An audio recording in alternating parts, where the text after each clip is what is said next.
un signe du plus grand amour.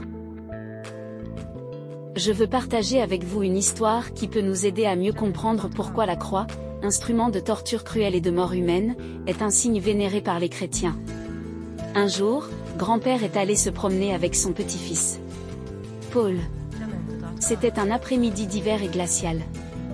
Le petit Paul était heureux de voir la neige et la glace et il glissait dessus. Grand-père le suivit avec le sourire, mais lentement car son cœur était malade. À un moment donné, ils se sont retrouvés près d'un étang gelé. Paul a appelé son grand-père pour lui dire qu'il voulait glisser sur l'étang gelé. Grand-père a crié et l'a prévenu que la glace pourrait se fissurer. Mais c'était trop tard. Paul a couru sur la glace et soudain la glace s'est brisée. Paul a crié et est tombé dans l'eau froide et a essayé de s'accrocher au bord de la glace. Le grand-père, tremblant, tendit sa canne vers son petit-fils. Paul l'a saisi et son grand-père l'a sorti de l'eau de toutes ses forces. Ça a marché. Paul atteignit le rivage. Grand-père a serré Paul dans ses bras pour le réchauffer. Ils rentrèrent chez eux le plus vite possible.